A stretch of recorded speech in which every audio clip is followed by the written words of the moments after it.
Um, yeah, she's doing her thing. She's very, very excited to be here for book club. Let's scoot you down a little more. How's that? Yes, you can call her Secret Baby or Jasmine or whatever you want. That's totally fine. Yes, she's got a lot of little grunties going on. She sure does. You have more to say? You want to read with us? Are you ready to read? She usually sleeps right through book club. I know, this was a present. My husband got me this for, I know, me too, Becca. My husband got me this wrap for Christmas, and I didn't know how much I was gonna love it. Aw, thank you, Christy. All right, so let's read. Look, guys, I can cross my legs again. I'm allowed to cross my legs. No, we're not sharing her name. I wasn't able to cross my legs for like the last few months. You weren't allowed to. They told us we weren't allowed, or my doula told me I wasn't allowed to, but now I'm allowed to. I can cross my legs, I can do whatever I want. It's pretty exciting, right? You think that's funny? You think that's funny? Yeah, do you? Okay. All right, so we are reading chapter 2 of The Once and Future Witches. I know, right, Amanda? Say hi. Say hi. I know, I was thinking about doing it today, Sophie. Should I do it today, you guys? Should I dye my hair today? Right? Secret Baby, yes, she's a secret. Secret Baby is voting for Jasmine. It is so weird, Sloth. I slept on my stomach last night, you guys. That's right, her name is Aunt Becca's sweetest little niece in the whole world. Say hi, John. John is here to say hi to you. I know, I get to have pink hair again. Yeah, it's gonna be exciting. John and I are gonna match today. John's got pink hair in that photo, look. I'm gonna have pink hair shortly. Yes, it will be great. I think I'm gonna do it today, you guys. I have no reason not to, right? Like, why not? She's not inside anymore, it can't affect her. I can do all the things I wasn't able to do before. That's right. You know, Andrea, so does my husband, which is funny. But let's read. We are on chapter 2 of The Once and Future Witches, and we are back at it. So let's get into it. This chapter starts so apparently each chapter is going to start with like a little poem. I know, you're telling us your stories. Are you going to read along with Mommy? Okay. All right, so it says, sugar and spice and everything nice, a spell to soothe a bad temper, requiring a pinch of sugar and a sprig of sunshine. Okay. Agnes Amanthra Eastwood was the middle sister, with hair shining black as a hawk's eye. Oh, is it you? She was the strongest of the three, the unflinching one, the steady one, the one that knew how to work and keep working, tireless as the tide. But on the spring equinox of 1893, she's weak. The shift bell rings and Agnes sags against her loom, listening to the ticks and hisses of cooling metal and the rising babble of the mill girls. Cotton dust coats her tongue, her gums, her eyes, her limbs ache and rattle, worn out from too many extra shifts in a row. One of those nasty fevers is spreading through New Salem's disorderly edges, festering in the boarding houses and bare rooms of West Babel, and every third girl is hacking up her lungs at the bed of St. Charity's. Demand is high too, because one of the mills caught fire last week. Agnes heard women leap from the windows, falling to the streets like comets trailing smoke and ash. All week her dreams have been crimson, full of the wet pop of burning flesh, except it's a memory and not a dream at all. And she wakes reaching for her sisters who aren't there. The other girls are filing out, gossiping and jostling. Are you headed to the rally? A huff of laughter. No, I got better ways to waste my time. Agnes has worked at the Baldwin Brothers bonded mill for a handful of years now, but she doesn't know these girls' names. She used to learn their names. When she first came to New Salem, Agnes had a tendency to collect strays. The two skinny girls who slept on the boarding house floor because they couldn't find affordable beds. The two quiet girls with bruises around their wrists. Agnes tucked them all under her scrawny wings as if each were the sisters that she had left behind. There was one girl whose hair she brushed every morning before work, 30 strokes like she used to do for Juniper. She found work as a night nurse at the home for the lost angels. She spent long shifts soothing babies who couldn't be soothed, loving children she shouldn't love, and dreaming about a big house with sunny windows and enough beds for each of the little lost angels. One night she showed up to work and found half her babies had been shipped out west to be adopted by settler families hungry for helping hands. She stood among the empty beds, hands trembling, remembering what her Mama Mags told her. Every woman draws a circle around herself. Sometimes she has to be the only thing inside the circle. Agnes quit the orphanage then. She told the boarding house girl to brush her own darn hair and started working at Baldwin Brothers. She figured you couldn't love a cotton mill. The bells clang again, and Agnes unpeels her forehead from the loom. The floor boss leers idly as the girls file past, reaching for skirts and blouses with pinching fingers. He doesn't reach for Agnes. On her first shift, Mr. Malton had cornered her behind the cotton bales. She was always the pretty one, all shining hair and hips, but Mags taught her granddaughter's ways to discourage that kind of horse shit. Since then, Mr. Melton saves his leers for the other girls. Hi, yeah, you heard a bad word. Agnes watches the new girls flinch as she passes him. Her shoulders sloped with shame, she looks away. The alley air tastes clean, bright after the humid dark of the mill. Agnes turns west up towards St. Jude's, headed home. Well, not home, just the moldy little room she rents in South Sybil's boarding house, which smells like boiled cabbage no matter what she ends up cooking, until she sees a man waiting at the corner. Her hair slicked earnestly to one side, cap clutched in her nervous hands. Wholesome good looks. Oh, sorry, his hands. Sorry. Wholesome good looks, clean fingernails, a weak chin that you don't notice at first. This is Floyd Matthews. Oh, hell. His eyes are pleading at her. His mouth is half open to call her name, but Agnes fixes her gaze on the apron strings of the woman in front of her, and she hopes that he'll just give up and find some other mill girl to pine after. A scuffed boot appears in her path, followed by an outstretched hand. She wishes she didn't remember so precisely how that hand felt against her skin, smooth, soft, and unscarred. Sleeping on my stomach has been great. Aggie, love, talk to me. What's so hard about calling a woman by her first name, she thought. Why do men always want to give you some smaller, sweeter name than the one that your mother gave you? I already said my piece, Floyd. She tries to edge past him, but he puts his hands on her shoulders, imploring. I don't understand. Why would you turn me down? I could take you out of this place. He waves a soft hand at the dim alleys and sooty bricks of the west side. And make an honest woman out of you. I could give you anything you want. He sounds bewildered, like his proposal was a math equation, and Agnes produced the incorrect response, like a nice boy told no for the first time in his entire life. She sighs at him, aware that the other girls are pausing on the street, turning to look at them. You can't give me what I want, Floyd. Agnes doesn't know what she wants, not exactly, but it's not Floyd Matthews or his little golden ring. Floyd gives her a little shake. But I love you. Oh, Agnes doubts the hell out of that. He loves pieces of her, the thunder blue of her eyes, the full moon glow of her breasts in the dark, but he never met most of her.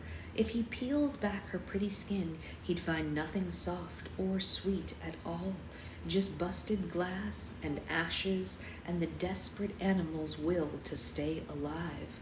Agnes removes Floyd's hands from her shoulders gently. I'm sorry.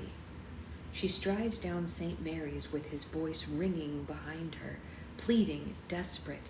His pleas curdle into cruelty soon enough.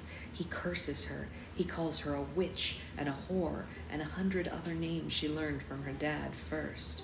She doesn't turn back.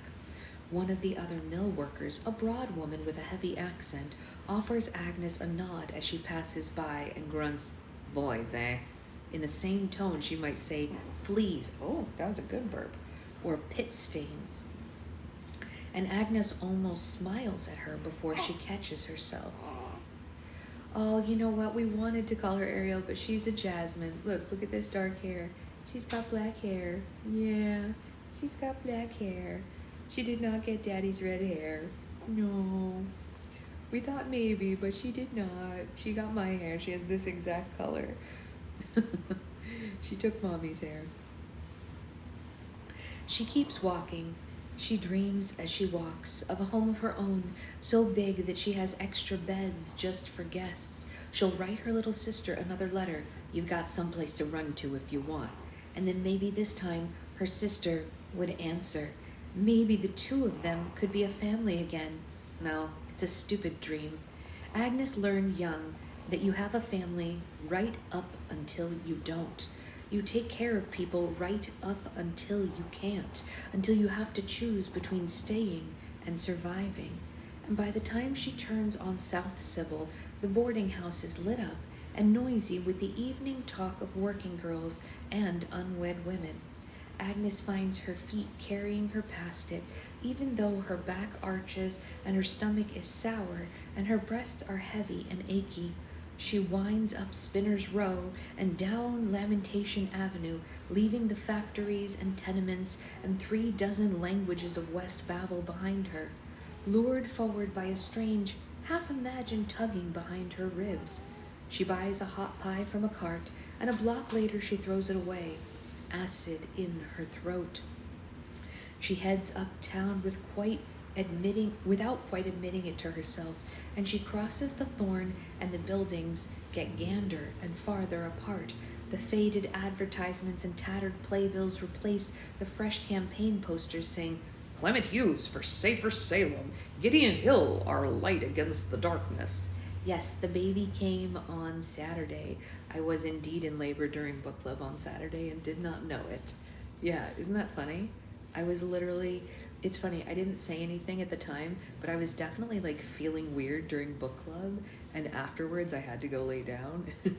So I was definitely in labor during book club on Saturday and didn't know it. She falls behind a flock of pinch-lipped women wearing white sashes with Christian Women's Union embroidered on one side and Women Without Sin on the other. Agnes has heard of them. They're always hassling street witches and trying to save girls from whorehouses, whether they want to be saved, most of them don't, or not. Their leader is named something like Purity or Grace or one of those ladylike virtues. Agnes figures she's the one walking out front, slender, white-gloved, hair piled up in a perfect Gibson girl poof, wearing an expression suggesting she's Joan of Arc's tight-laced sister. Hey, Shelley. Agnes would bet a silver dollar that her maid uses a little witching to keep her gown unwrinkled and her hair neat. She wonders what Mama Mags would say if she could see them. Juniper would growl. Bella would have her nose in a book. Agnes doesn't know why she's thinking of her sisters. She hasn't in years, not since the day she drew her circle and left them standing outside of it. The street ends at St. George's Square, framed by City Hall and the college, and the white-sashed ladies begin stamping around the perimeter, chanting Bible verses and scowling at a gathering of suffragettes in the center. Agnes should turn around and go back to South Sybil, but she doesn't. She lingers. A woman in a white wig is speechifying about women's rights, about women's votes, women's history, and taking on the mantles of their foremothers and marching forward arm in arm. Yes, that is definitely why I had sushi, for sure. And saints save her, Agnes wished it was real.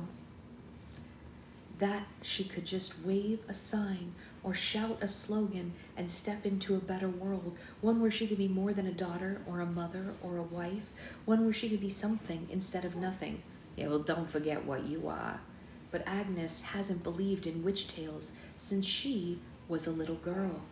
She's turning away and heading to the boarding house when the wind whips her skirts sideways and tugs her hair loose from its braids. It smells foreign, green, uncitylike. It reminds Agnes of the dark interior of Mama Mags's house, hung with herbs and the bones of small creatures and wild roses in the woods. The wind pulls at her, searching or asking, her breast aching, strange to answer. Something wet and greasy dampens the front of her skirt and dribbles to the cobbles below. Something the color of bone, or pearl, or milk. Oh, is that a milk burp?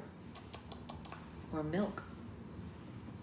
Agnes stares at the splattered drops like a woman watching a runaway carriage come hurling toward her. Dates and numbers skitter behind her, and she counts up the days since Floyd had laid beside her in the dark, his palms sliding smooth down her belly and laughing. Oh, what's the harm of it, Aggie? No harm at all. Not for him, anyway. Before Agnes can do more than curse Floyd Matthews and his soft hands 6 ways to Sunday, heat comes searing up her spine. It licks her neck, rising like a fever. Reality splits. A ragged hole hangs in the air, and the wind wishes rushing through it. Another sky gleams dark on another side, like skin glimpsed through torn cloth, and then the hole is growing, tearing wide, letting that other sky pour through. The evening gray of New Salem is swallowed by the star-spattered night. In that night stands a tower. Thank you all for all the congratulations. Thank you. Ancient and half-eaten by climbing roses and ivy, taller than the courthouse or the college on the other side of the square, dark, gnarled trees surround it, like the feral cousins of lindens in their neat rows, and the sky above it fills with a dark tatter of wings. For a moment the square stands eerie, brittle in silence, mesmerized by the strange stars and circling crows. Agnes pants, her blood still boiling, her heart inexplicably lifting, and then someone screams. The stillness shatters. The crow floods towards Agnes in a screeching horde, skirts and hats clutched tightly. She braces her shoulders and wraps her arms around her belly, as if she can protect the fragile thing taking root inside her, as if she wants to. She should turn and follow the crowd. She should run from the strange tower, whatever power called it here. But she doesn't. She staggers toward the center of the square instead, following some invisible pull as the world mends itself.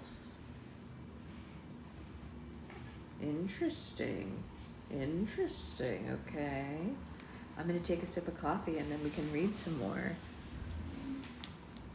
I'm not ignoring all your questions, I promise, but I was just trying to get through this amazing chapter.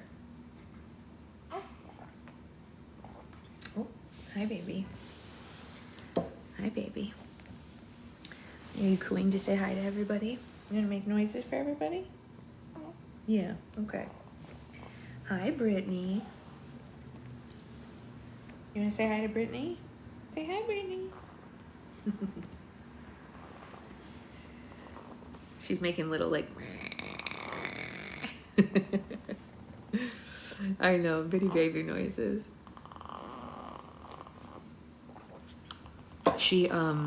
I have a video of it. I have to find a way to get a video of it without her face in it. But she hums in her sleep.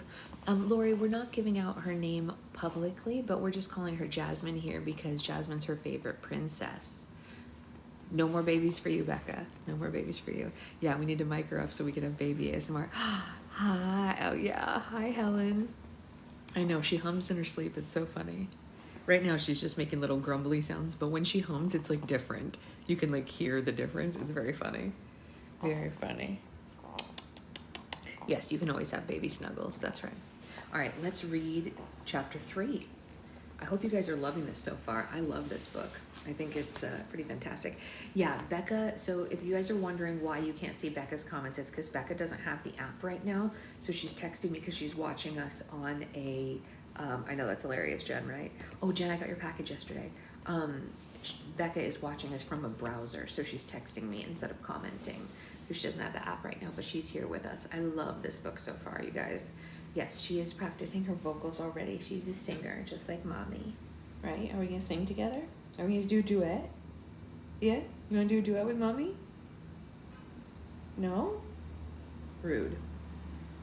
The cruelty. The cruelty of it all. I asked her if she thought that her parents were cringy yesterday, and she said yes. She thinks we're cringy already. She was born on Saturday night. Yeah, she's brand new. She's brand new. Yeah, me too, Sloth. Me too. I thought Becca was blocked. No, Becca's not blocked. She's just watching from a browser for now until she can get. That's right. No duet because she's the star. That's right. But Becca, she can hear us. She can hear us. So don't worry, you guys. Don't worry. She wasn't gonna miss out on her niece's first coos on live. Actually, she's wearing clothes right now that Aunt Becca bought her. You can't see them, but she's wearing her little striped onesie. It's like it's a pink. It's got pink stripes, whatever. Anyway, so it's like it's a pink. It's got pink stripes, whatever. Anyway, so let mommy get one more sip of coffee and then we'll read chapter 3. We do have her princess name. She's Jasmine Bella. Good memory. Good memory. She was so talkative a minute ago. Then you asked her for a duet and she said no. I know, right? You can tell she's got personality. I know, everyone is a supporting actor now. We're all just supporting actors in her story. That makes sense, Gigi. That makes sense. I didn't, just in case, for obvious reasons. Thank you, Amy. All right, so let us read chapter 3 and see where we're gonna go. Maybe we're gonna meet the third sister. We've met 2 sisters so far. Let's see if we're gonna meet the third one. Oh, it looks like we might. The wayward sisters, hand in hand, burned and bound our stolen crown. But what is lost that can't be found? Purpose unknown.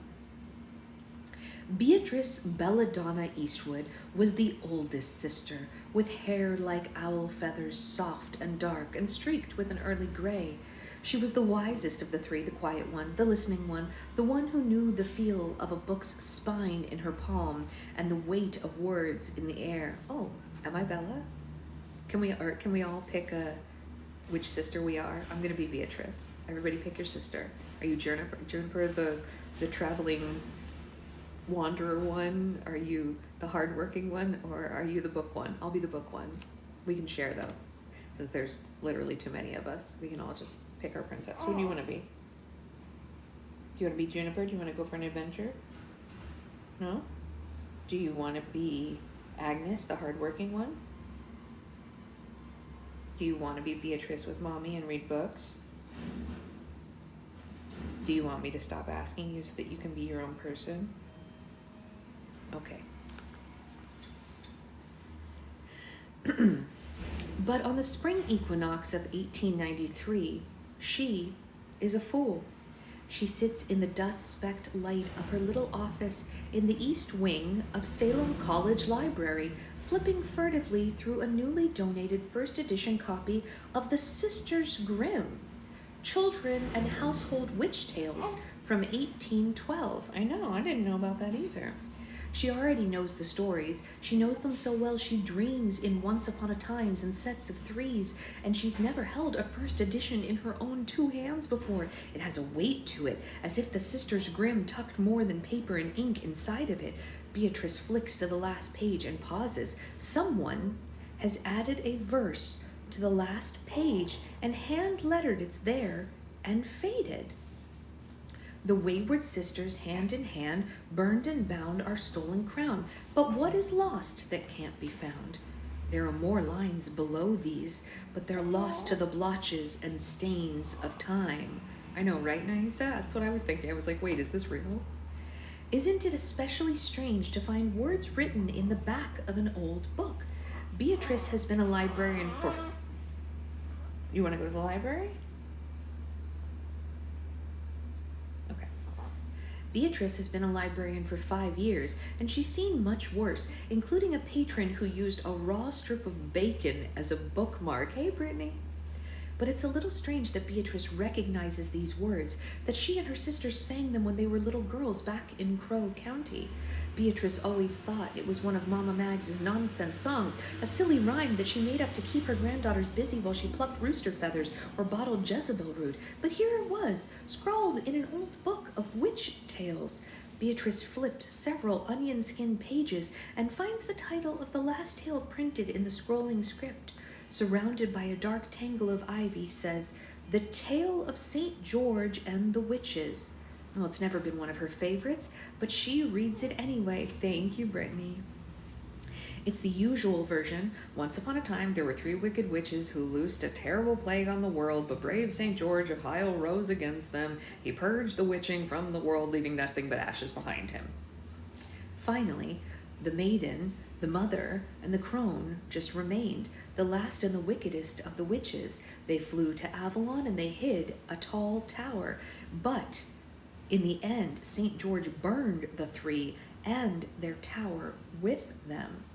The last page of the story is engraved in an illustration of grateful children dancing around while the last 3 witches of the West burn merrily in the background.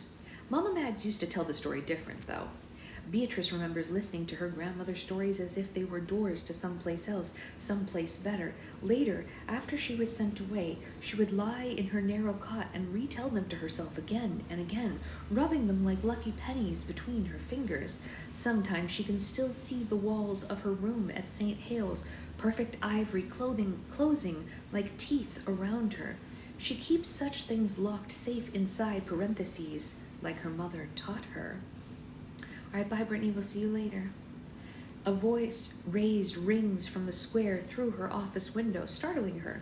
She isn't supposed to be dawdling over witch tales and rhymes. As a junior associate librarian, she's supposed to be cataloging, filing, recording, and perhaps translating the work of a true scholar.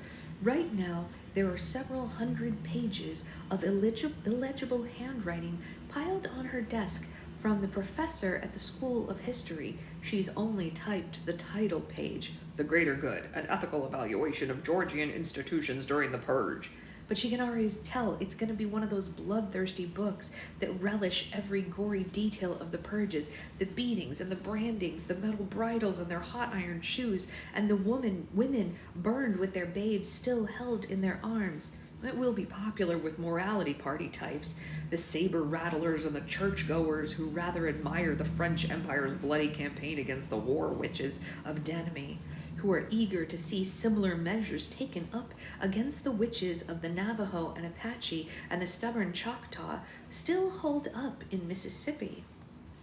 Beatrice finds that she doesn't have the stomach for it, though. She knows witching is sinful and dangerous, that it stands in the way of the forward march of progress and industry, etc. But she can't help but think of Mags and her little herb-hung house and she wonders what the harm is. She looks against the words on the last page of the Sisters Grimm. Well, they aren't important. They aren't anything at all. They're just a little girl's rhyme written in a children's book, a song sung by an old woman in the hills of nowhere in particular, an unfinished verse long forgotten. But when she looks at them, Beatrice can almost feel her sister's hands in hers again, can almost smell the mist rising from the valleys back home. She pulls a notebook from her desk drawer. It's cheaply made, the black dye fading to murky mauve. The pages are coming unglued, but it is her most loved possession.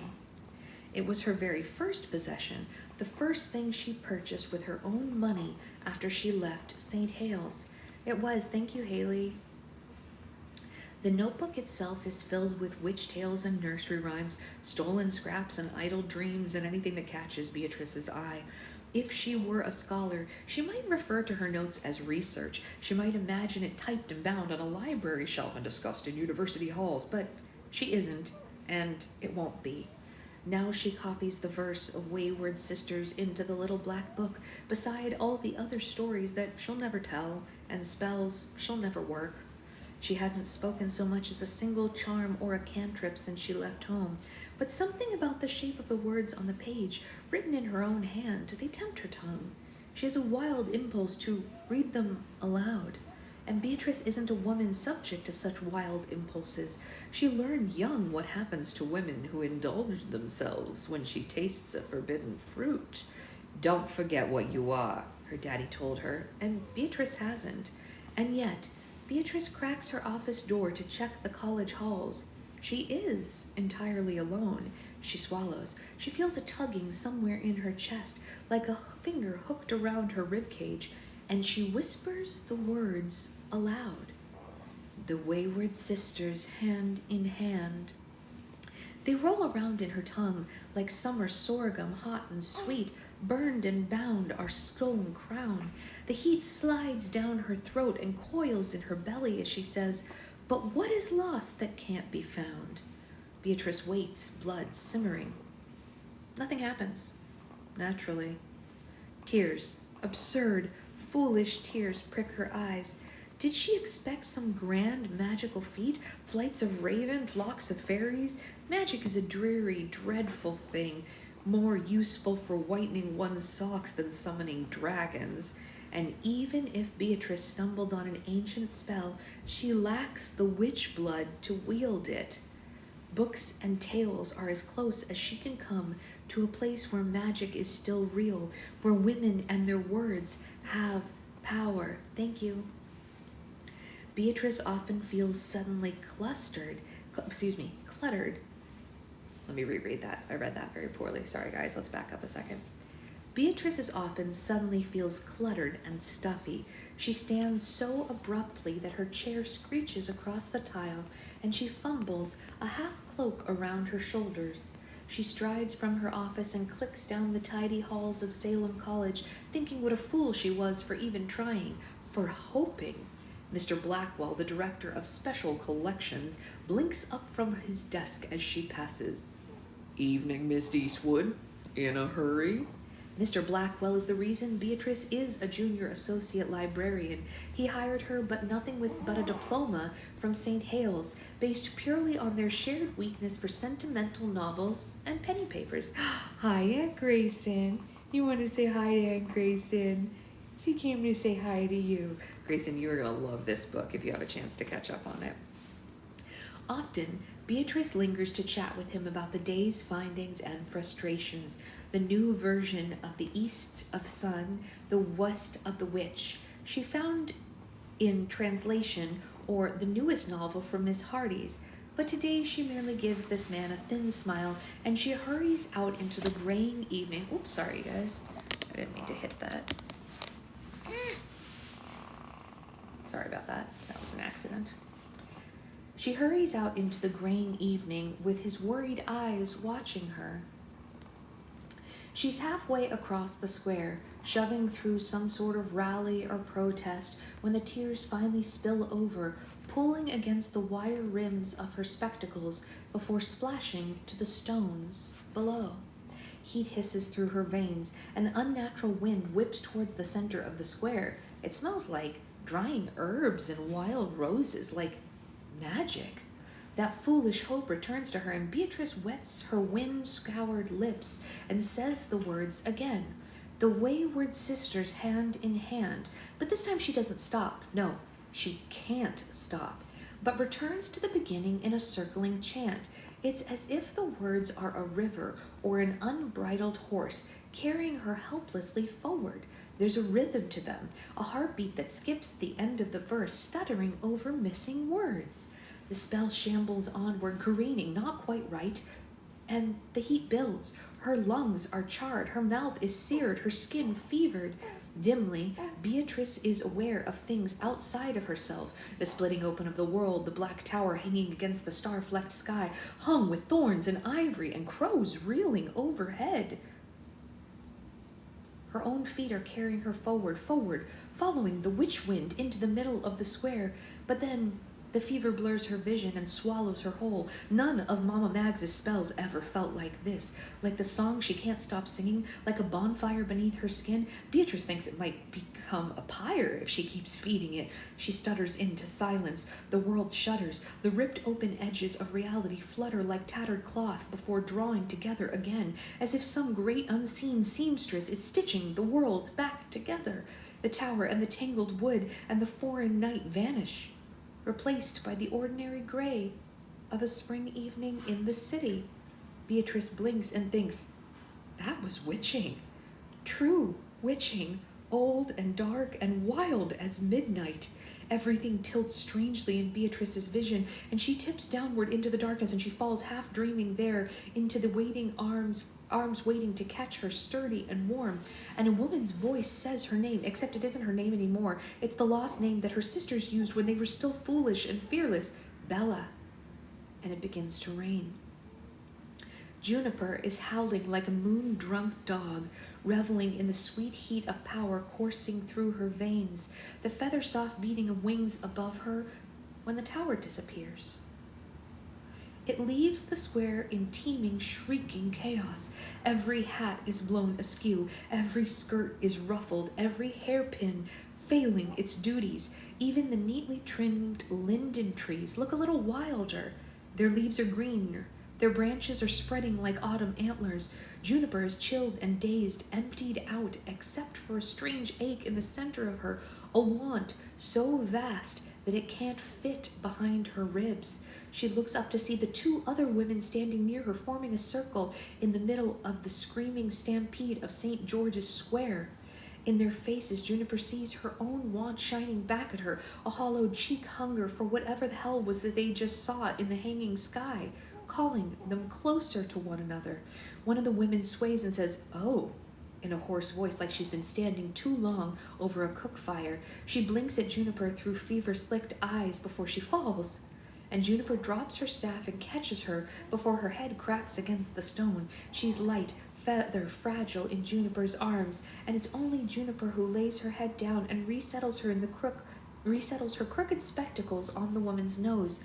As she sees the freckles scattered across her cheeks like constellations that she thought she'd forgotten, she realizes now who this is. Bella, her older sister. And Juniper looks up slowly at the other woman, and the first cold flecks of rain hissing against her cheek, her heart thundering like iron-shod hooves against her breastbone. She's just as pretty as Juniper remembers her, full lips, long lashes, slender neck. Juniper figures she'd take after Mama, but she can't remember her because there's nothing of Daddy in her. Agnes. And just like that, Juniper's 10 again. She's opening her eyes in the earthen darkness of Mag's hut, already speaking her sister's names because that's how they were back then, always hand in hand, one of three. Mags is turning away from her, her shoulders bowed. Juniper is realizing over and over again that her sisters are gone. Oh, yeah, they'd talked about it. Of course they had. How they'd run away into the woods together like Hansel and Gretel, how they'd eat wild honey and pawpaws and leave honeysuckle crowns on Mag's doorstep sometimes, so she'd know they were still alive. How Daddy would weep and curse, but they would never, ever go back home. But Daddy's mood would lighten. As sudden as springtime, he would buy them sweets and ribbons, and then they would stay for a while longer. Yeah, not this time. This time her sisters cut and ran without looking back, without second guessing, without her.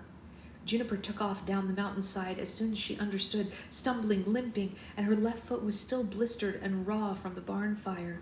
She caught a single glimpse of Agnes's sleek black braid swaying on the back of a wagon as it jostled down the drive, and shouted for her to come back. Please come back, don't leave me. Until her pleas turned to choking sobs and thrown stones, until she was too filled up with hate to even hurt anymore. She limped home then. The house smelled wet and sweet like meat gone bad, and her daddy was waiting for his supper. Never mind, James. He'd given her a nickname, his own first name, and he liked to hear himself say it. We'll get along without them. 7 years she survived without her sisters. She grew up without them. She buried Mama Mags without them, and she waited without them for Daddy to die. But now here they are, wet and hungry-eyed, smack dab in the middle of New Salem, her sisters. Jeez Louise, am I right? I know she's adding her own interpretation. She wants to read it her way. She doesn't care how Mommy reads it. She's going to read it her way, right? Yeah, sleepy girl. I'm going to have another sip of coffee and then see if we have time to read another one. Aunt Catherine is coming to visit her today. That's why we have to get ready. And she's going to meet Zoe today. Hi. Say hi. Yeah. She gets to meet Aunt Catherine and Zoe today. That's right. She's going to meet her first cousin today. She'll definitely be an early reader. I was an early reader, so that makes sense. Yes, this is our baby princess. That's right. We call her our princess. We just got a text that Aunt Catherine is on her way right now. But let's see if we have time for one more chapter. Do we want to read one more chapter? And today, and today, and today, I know. Yes, she gets to meet Dr. Zoe today. That's right. She'll get a checkup. That's right. So we think we can read one more chapter, right? Yeah, let's read one more chapter. I did give birth, and what an experience that is. If you've never done it, holy moly. It's not anything like you can imagine. You can think you're prepared. You can try to prepare. It's nothing like what you think. Wild. What a wild experience. It's like the most bizarre thing. I know it's completely natural, but it's like literally the most bizarre thing on the planet.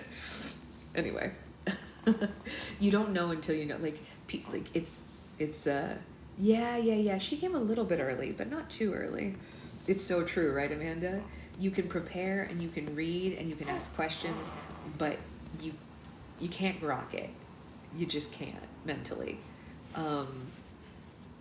Anyway, we'll talk about that later. Let's read one more chapter because this book is so stinking good, you guys. I don't know how you guys are feeling, but like, I didn't know that there was going to be so much of this like fairy tale element to this as well. Like I knew that it was witches and suffragettes, but I didn't know that there was going to be all this other stuff in it, and I'm loving it. I'm so invested in this story. Are you invested in the story? Are you invested in the story? I think so, Amanda. Really, Trisha? Oh my gosh. Yeah, it's all, I mean, I love it. I might have to go buy a paper copy of this if it keeps being this good so that I can put it on my shelf with like my most favorite things, you know? Yeah. Secret Baby is saying she was ready to meet her daddy. She was ready. She was ready. That's right. She came when she was ready. She's very healthy, so it's fine. Yeah. Okay. Chapter 4. Here we go. Little girl blue, come blow your horn. The sheep's in the meadow, the cow's in the corn. Soundly she sleeps beneath the bright skies. Sleeper's name, awake and arise. A spell to wake what sleeps, requiring a blowhorn or a good whistle.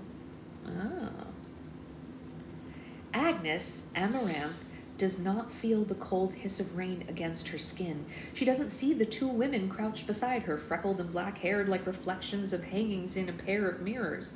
All her attention is inward-facing, fixed on the living things sprouting inside her, delicate as the first fiddlehead curl of a fern. She imagines she feels a second heart beating beneath her palm. Agnes. She knows the voice. She's heard it laugh and tease and beg for one more story. Pretty please. She's heard it chasing her down the rutted drive, begging for her to come back. She's heard it in 7 years of bad dreams. Don't leave me. Agnes looks down to see her baby sister kneeling below her, except she's not a baby anymore. Her jaw is hard and square, her shoulders wide, her eyes blazing with a grown woman's help of hate. That's right, she did not want to be induced. You're absolutely right. She said, no, thank you. No, thank you. She said, I'll come on my own. Juniper? Agnes becomes aware that her arms are outstretched, as if she expects Juniper to run into them the way that she did when she was a child, when Agnes still slept every night with her sister's crow feather hairs tickling her nose. But Juniper still slipped sometimes and called her mama then. Juniper's lips are peeled back from her teeth, her face taut. Agnes looks down to see her sister's hands curled into fists, the shape of them, the familiar white knobs of her knuckles, the twists of tendons in her wrist chase all the air from her lungs. Where's Daddy? Is he with you? She hates the hint of Crow's County that surfaces in her voice. Yeah, you hate it too? Juniper shakes her head stiff-necked. No. A darkness flits across the leaf light of her eyes, like grief or guilt, before the rage burns it away. Agnes remembers how to breathe then. How are you doing? The deep scratches score Juniper's wrist and throat, as if she ran through the deep dark woods on a dark night. What am I doing here? Juniper's eyes are wide and her nostrils are flared. Agnes remembers what happened when Juniper lost her temper. A serpent the color of blood, flames licking higher, animal screams, and she flinches away from her. Juniper swallows, drawing a shuddering breath. Had to leave home. Headed north. Didn't expect to run into you two strutting through the city like a pair of pigeons without a care in the damn world. Her voice is bitter and black as burnt coffee. Thank you, Haley. The Juniper Agnes remembers was all freckle-tempered and careless laughter. Agnes wonders who taught her to hold a grudge, to feed and tend it like a wild-caught wolf pup until it grew big and mean enough to swallow a man whole. Her attention snags on the number Juniper just said. 2? Surely Agnes is still merely 1. Surely the baby in her belly is too small to count as a whole person yet, and Agnes's brain feels like it's jammed in a loom, threads snarled and gears grinding. Juniper narrows her eyes at Agnes, looking for mockery and not finding it, and then looks pointedly down, and Agnes follows her gaze, and for the first time she sees the woman lying between them, her spectacles spattered with rain, and Agnes feels the world collapse all around her, after years of her life folding together like an accordion. Their older sister, the one who betrayed her, and the one she betrayed in turn, an eye for an eye. The reason she had to run. It was Bella. Juniper is shaking Bella's shoulders, and Bella's head is lolling limp. Juniper lays 2 fingers against her forehead and swears, "She's burning up. Y'all got a place nearby?" I haven't seen Bella in 7 years. Didn't even know she was in the city. Agnes's lips curled. Didn't care either. Juniper glares up at her. Then how come? But Agnes hears the sound that every person in New Salem knows well, the sound that means trouble and time to go. The cold ring of iron-shod hooves against the cobblestone. Police in the city ride tall, prancing.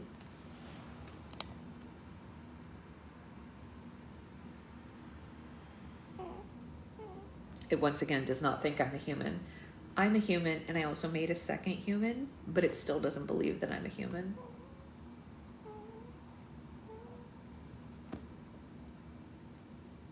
There's 2 humans here now. Yeah, I know. Let's see. Police in the city ride tall, prancing gray, specially bred for their vicious tempers and shining white coat. The sound makes Agnes abruptly aware of how empty the square has become, abandoned by everything except slanting rain and drifting feathers, and the 3 of them. Thank you. She ought to run before the law shows up looking for someone to blame for this. She ought to gather her skirts in 2 fists and disappear into the alleys and side streets. Just another nothing girl in a white apron. Invisible. Juniper climbs to her feet with Bella's arm hauled across her shoulders and staggers on her bad leg, toppling sideways. Agnes reaches for her. Yeah?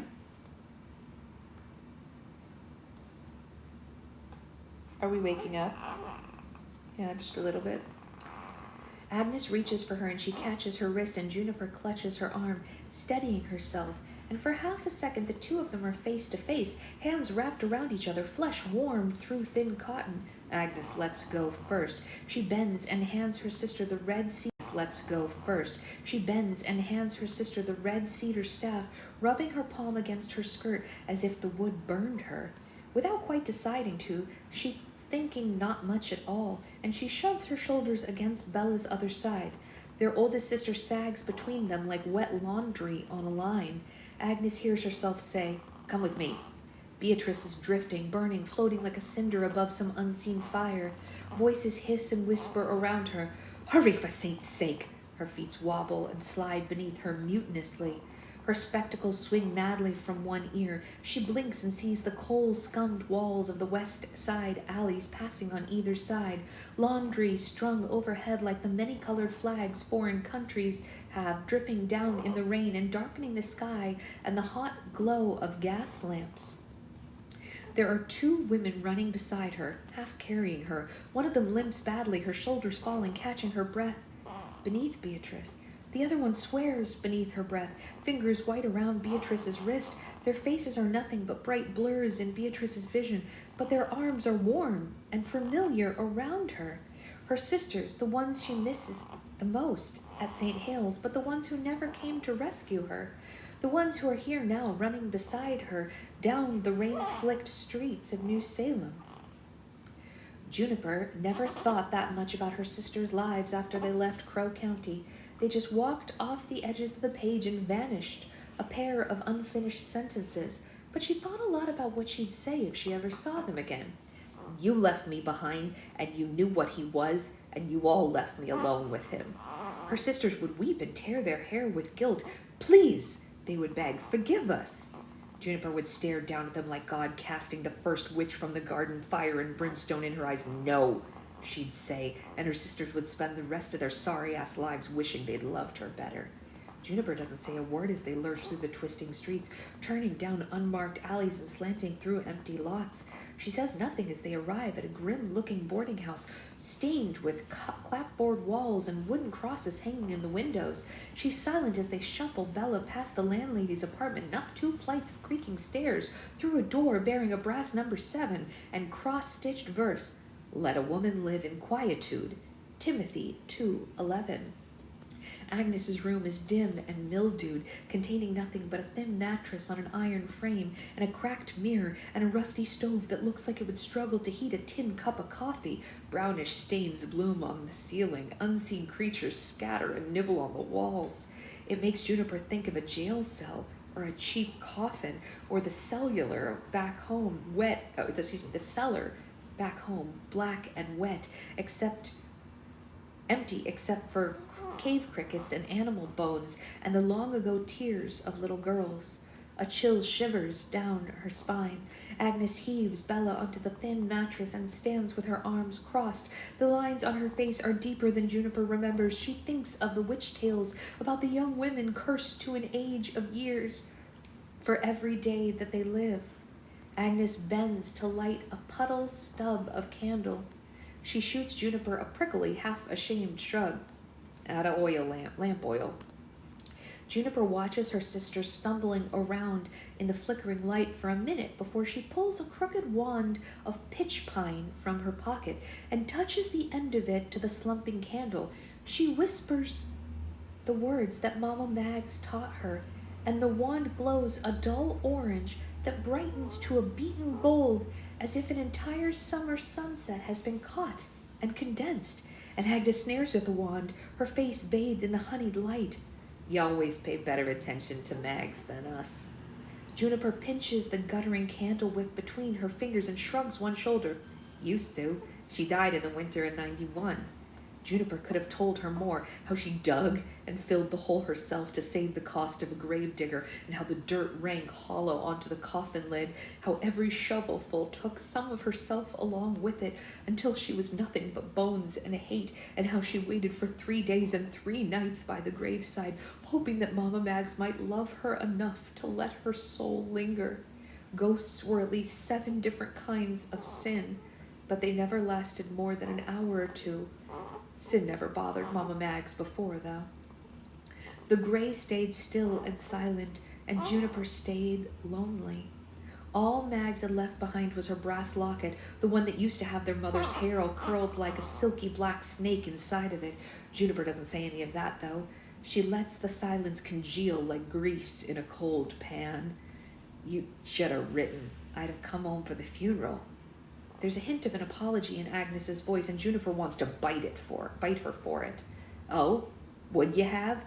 And where should I have addressed your invitation? 7 years, Agnes. 7 years. From the bed beside them, Bella makes a soft hurting sound. Her skin is damp and fish belly white. Juniper snaps her teeth shut and crouches down beside her, peeling one of her eyelids back. Devil's fever. Juniper would very much like to know what the hell her sister was doing to get herself burnt up with witching. You got a tin whistle, or maybe a horn? Agnes shakes her head and Juniper tisks. She says the words anyhow and gives a sharp 2-fingered whistle. A spark of witching flares between them. Bella's eyes flutter and she blinks at her sister's face slacked with shock. Agnes? June? Juniper gives her a stiff little bow. Saints! Suddenly, fear seems to strike Bella. She struggles up from the bed, her eyes skittering around the room, lingering on the shadow. Whoa, where's Daddy? I know, right, Sophie? I agree. Well, he's not here. Does he know where you are? Is he coming? Doubt it. Juniper runs her tongue over her teeth and lays out the next words like a winning hand of cards. A heartless snap. Dead men usually stay put. She lets her eyelids hang heavy as she says it, hoping her sisters won't see anything lurking there in her eyes. They stare at her, barely breathing, their faces empty. Juniper knows how they feel, even right afterwards when Juniper was scrubbing the guilt and the smoke off her arms in the big sandy river. She remembers thinking, is that it? Her daddy's death was supposed to feel like vanquishing a foe or winning a war, like the end of her story when a giant crashes to the earth and the whole kingdom celebrates. But the giant had already stomped everything flat, and there was no one left to celebrate except Juniper the giant killer, all alone. Agnes lowers herself onto the floor beside Juniper.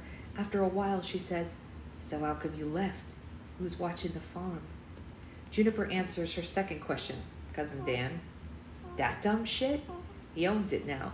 Daddy left the whole thing to him, even Mags's place. A little hut dug into the mountainside with a dirt floor and a cedar shake roof gone green with moss. Worth less than the land it sat on. People in the town gossiped and clucked their tongues about Mama Mags, wondering to one another how a person could live alone like that.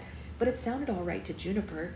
She'd never had any interest in boys or betrothals or things that came after. She figured she'd spend her days clearing henbit and cudweed from the herb garden and chattering with the sycamores. In the fall times, maybe she and her red staff would go walking in the hills with a basket over her arm, collecting foxglove and 9 bark and snake skin and bone, and sleeping beneath the clean light of the stars. Daddy took that away from her, like he took everything else. I'm sorry, Juniper. I know you always loved that. Oh, sorry, wrong voice. I'm sorry, Juniper. I know you always loved that place. Bella says it soft, as if she's trying to comfort Juniper, as if she cares. Juniper shucks her shoulders, ducking away from her, Karen. How'd you two end up in New Salem anyway? Neither of them meet her eyes. Bella removes her spectacles and polishes the glass with her bedsheet. I work at the college library.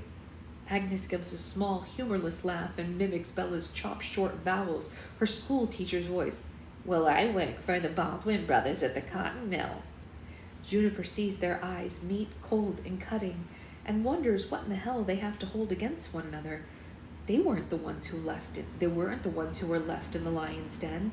She leans between them. And how, you two end up in the square today? Now they looked at her wide and hungry, and Bella touches her own breastbone, as if there's still something lodged in there, towing her forward, and Juniper knows they felt it too, the thing that tugged them together, the spell that burned between them and left a terrible wanting behind it, and she can almost see the black tower reflected in their eyes, starlit and rose-eaten like a promise nearly fulfilled, and Bella whispered, "What was it?" Juniper whispers back, "You know damn well what it was. Something long gone, something dangerous, something that was supposed to have burned up in the way back days along with their mother's mothers."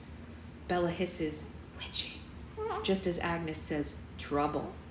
Agnes pulls herself to her feet, sunlit, wand drawn deep shadows around her frown. There's no starlight in her eyes now, and all kinds of trouble. People will be scared, and the law is going to get involved. It's not like it was back home where people mostly looked the other way when it came to witching. You saw that witch yard in the cemetery. They say in the old days it was ankle deep with the ashes of the women that they burned in this city. She shakes her head. And now there's these Christian Union women running around, and the morality party has somebody on the city council. He's running for mayor now, I heard. He doesn't have a chance in hell, but still, him and his people will eat this tower business up with a damn spoon. "But don't you want to," Juniper begins. "What I want is to get some sleep, because I have an early shift tomorrow." Agnes's voice is clipped and cold as she rummages in a battered trunk. "The police will be out looking by now. You two should stay here." She tosses a stack of moth-eaten wool at Juniper, not looking at her. "For the night." For the night.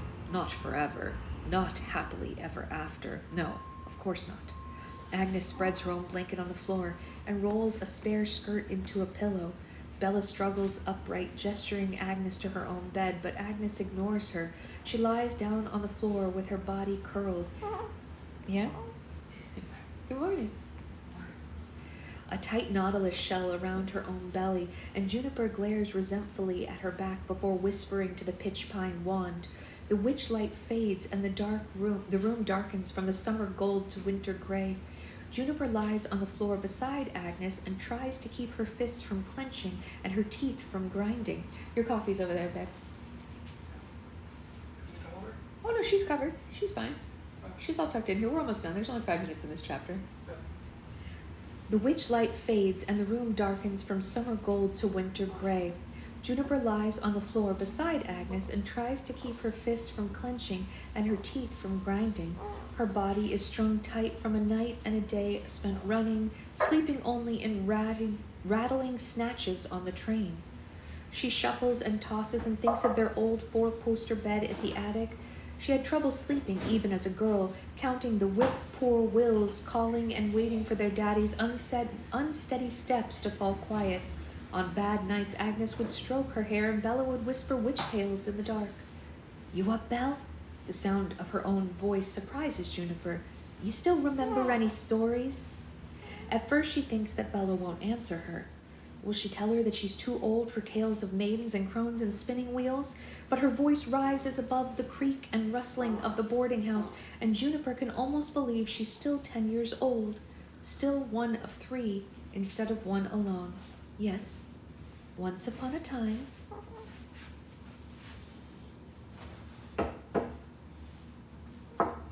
The Tale of the Sleeping Maiden.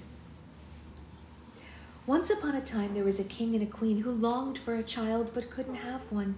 They tried spells and prayers and charms, but after many long years the kingdom still had no heir. In desperation they held a grand feast and invited 6 witches to bless their kingdom. The 6 witches granted 6 fair gifts: peace and prosperity, good health and good harvests, agreeable weather and biteable peasants.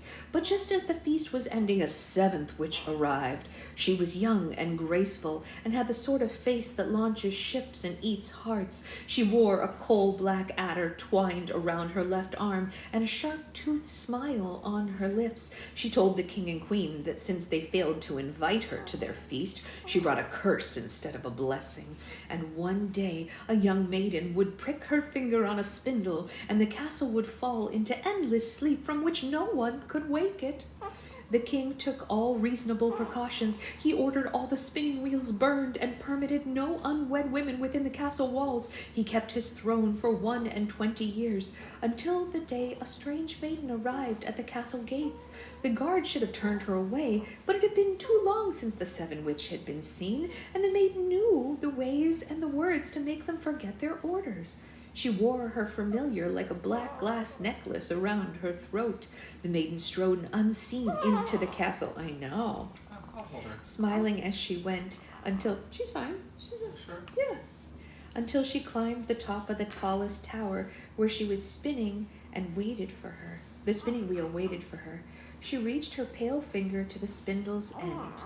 I know. There are many versions of this story, but there's always a pricked finger. There's always 3 drops of maiden's blood, and her blood touches the castle floor and a spell drifts through the castle. Every living creature fell into a sudden slumber. Pies burned in the ovens and spattered across the floors. The cats slept with their claws outstretched towards sleeping mice, and dogs lay down beside foxes. In the whole castle, only the maiden moved, and she stole the king's crown from his brow and settled it on her own head. The maiden ruled for 100 years. She might have ruled forever. Who can say what ways a witch might find to live beyond their years, except that a brave knight heard the tales of a cursed kingdom and rode to its rescue. Yeah, the maiden retreated to the tallest tower and grew the rose briars around it, vicious and sharp-spined, so thick that even the knight and his shining sword couldn't cut through them. The knight set fire to the tower instead, and as the witch burned, her spell was broken, and the rest of the castle awoke from its endless sleep. The knight plucked the witch's crown from the ashes and presented it to the king on bended knee. The king pulled him to his feet and announced that he and the queen had finally found a fitting heir. The knight and the kingdom lived happily ever after, although no rose ever bloomed for miles around, no matter how rich the soil or how tattered the garden. And there were still stories about a young woman who walked in the deep woods sometimes, a black snake beside her. Dun dun dun! I know, I wasn't expecting it either. All right, well, yes, Sloth, but we definitely all love to hold her. Everybody loves to hold her. Daddy's gonna get to hold her right now. As soon as I stand up, I'm gonna hand her over. Well, thank you all for coming to our first book club back, and I hope you all are enjoying the book as much as I am, and I will see you all later. Have a great rest of your day, guys. Bye.